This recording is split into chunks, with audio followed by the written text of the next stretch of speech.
intentionally student of our corporate culture at our company for this entire year.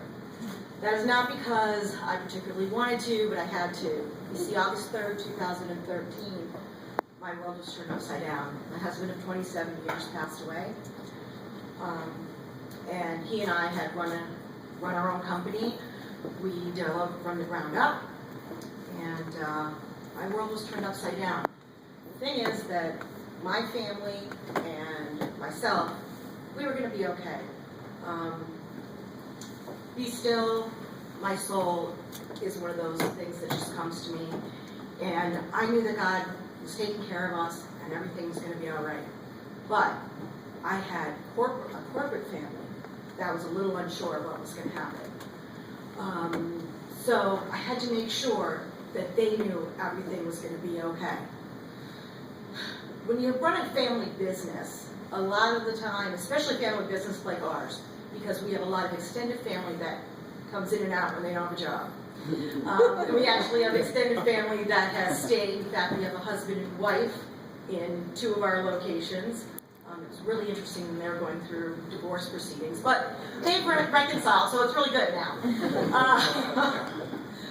But the thing is, family and business are very blurry. The line is very blurry, and I'm being, that's at best, it's blurry. In fact, when we had our family viewing, one of our employees actually was invited to our family viewing because my husband used to refer to her as daughter number 5. So what happened is, all my guys are now nervous. Oh my goodness, what's going to happen? Am I going to sell out to a competitor? Am I just going to close the doors? What's going to happen to us? So yeah, we were going through a really bad time as a family, but I had to step up and I had to lead. Because trust me, as much as your employees complain maybe about your leadership style, they crave a leader. And if you don't step up and become the leader when there's chaos going on, someone else in your organization is going to. And you really don't want to be that negative guy in the corner because he's going to rally the troops going, the sky's falling, the sky's falling. So I had to get in there and be like, listen, the sky's not falling, here's what's going on. I presented the truth. For me, we were talking about truth being number 1. Truth is number 1 in my business. If I'm telling my employees something, it better be the truth. Answer questions directly. I met immediately with all my people. Of course, we did the, funeral, went through. But that next week, I met with every single employee. We sat down. I told them, no, I'm not selling. I really believe this is what God's calling me to do, that I'm going to keep running this business. Make as few changes as you possibly can.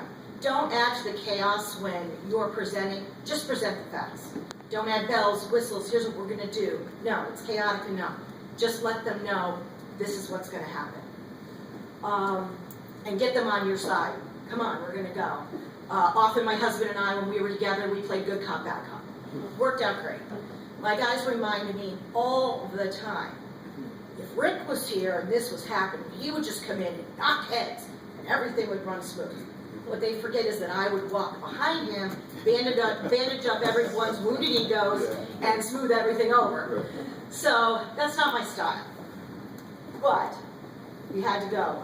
First thing I did is I told my guys, I stayed and got everything in line. I said, listen, my family's hurting. I'll get everything in line. Business will run as usual, but I'm going to take a few weeks off. No problem. I got them settled. I got everything taken care of. And then I took some time that I needed. When I came back, though, that's when corporate shifts started. I listened intently to all my employees. I interviewed every single one of my employees. I sat them down. I asked them, what's going on? I actually made an extensive survey, handed it out to them, told them they could fill it out, or just use it as a thought provoker. And I invited each person in. Because, God forbid, that I think I know what their concerns are, but it isn't even their concerns. I could be spending a lot of time working on something that isn't broken.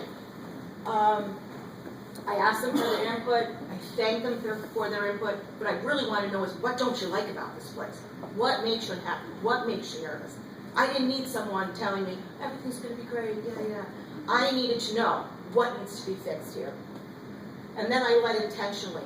After our first interview, it was the first day of interviews, and one of my guys said, the lighting in my area is not all that good.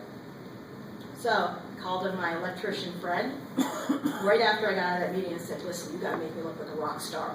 I said, get out here and measure for new lights. He was out there that day. Within 2 weeks, they had new lighting system in their area. You would have thought that I gave them the world. All they knew is that I was listening, and I was ready to make investments in that. Keep what works out of your old culture. Some of my older employees that have been with me forever still refer to me as Mama. That's okay. You know, Mama wants tents, Mama wants me to do that. That's okay. We keep that. And if it's really important to you, stick with it. Right now, the reason why I do what I do is really to be able to work with charities and to be involved in the community. That's really why I do what I do, because I could walk away and to take care of my 45 families that I'm responsible for. So, you know, we're working on community events. Not all of my people have totally bought into it yet, but it's important to me, so I'm going to keep sticking with it. So thank you very much. Just remember that you need to lead, and you need to drive your corporate culture, because if you don't, somebody else will. Thank you.